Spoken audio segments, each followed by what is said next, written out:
सभी भक्त आत्माओं को रामदत्त दास का सत्साहिब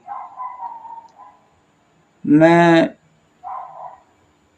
संत सतगुरु रामपाल जी महाराज की दया से आप लोगों को इन मैनेजमेंट वालों की, नामदान केंद्र वालों की कुछ सच्चाई बताना चाहता हूँ। देखिए, मैंने पाठ प्रकाश के लिए 28 जून 2024 को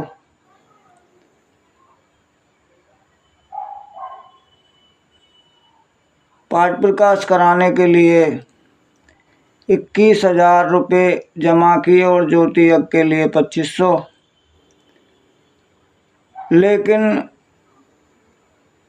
पाठ प्रकाश इन लोगों ने 6 महीने तक नहीं कराया मेरा। जब वो पैसे 28/6/2024 को नामदान केंद्र बुलंदशहर यमुनापुरम में जो है, वहाँ राजकुमार भगत जी के पास मैं स्वयं जमा कराने गया और उसके बाद में 2 बार शामली में समागम हो चुके हैं, लेकिन प्रसाद नहीं आया।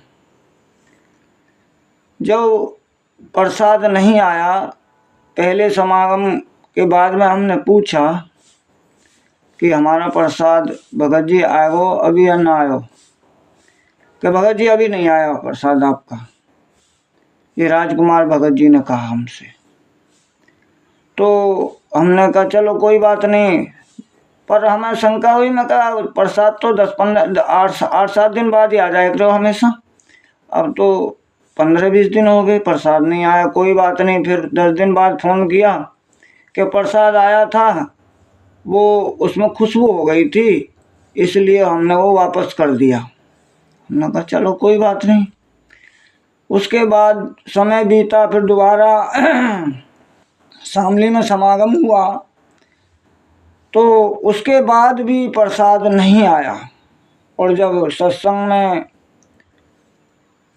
बुलंदशहर गए तो बात करी, तो बोले वो पैसा हमने, ये 2-3 लोग थे, राकेश भगत जी और आपके दिनेश भगत जी जिला कोऑर्डिनेटर हैं, राकेश भगत जी खुर्जा के कोऑर्डिनेटर हैं।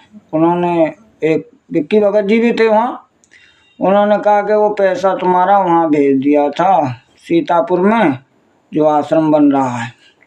और उसके लिए झूठ बोल रहे हैं। अब इस समय हमने बात करते हैं तो झूठ बोलते हैं कि नहीं हमने ऐसा नहीं कहा। तो झूठ बोलना तो इनकी रग रग में समाया हुआ है। धोखा देना, झूठ बोलना, फरेब करना और लोगों से ईर्ष्या रखना, ये तो इनकी हमेशा भावना रही है। तो कोई बात नहीं, हमने कहा भगत जी अब 6 महीने हो गए हैं। तो जनवरी में जब मैंने इन्हें फ़ोन किया, मैंने कहा हमारे पैसे वापस दे दीजिए, हमें आप प्रसाद वरसाद नहीं चाहिए, क्योंकि प्रसाद तो जब पार्ट ही नहीं हुआ तो प्रसाद मिलेगा कहाँ से, और पैसे आप बता रहे हो वहाँ भेज दिए हमने। तो इन्होंने बोला नहीं भगत जी ऐसा है, अब समागम होगा अगला, जो उसमें जो आपको प्रसाद मिल जाएगा। हमने कहा हमें प्रसाद नहीं चाहिए, अब प्रसाद का हम करेंगे क्या? हमने पाठ प्रकाश के लिए पैसे दिए थे, जब पाठ प्रकाश हुआ ही नहीं, आपने कराया ही नहीं, तो हम उस प्रसाद का क्या करेंगे?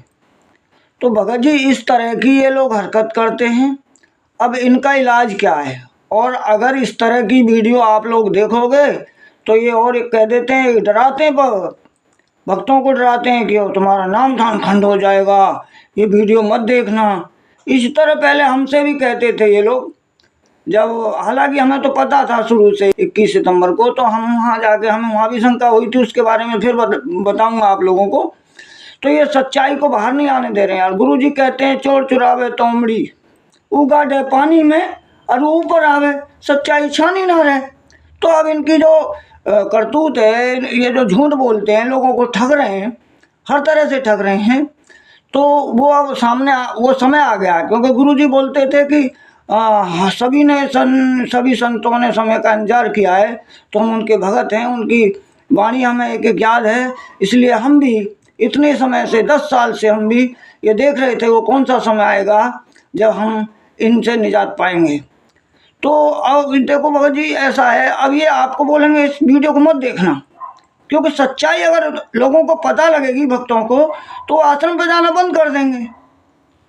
तो मैं ये कह रहा हूँ आपसे, आप सभी लोगों से अभी मैं ये जानना चाहता हूँ भगत जी क्या इस तरह के ये भक्तों के लक्षण हैं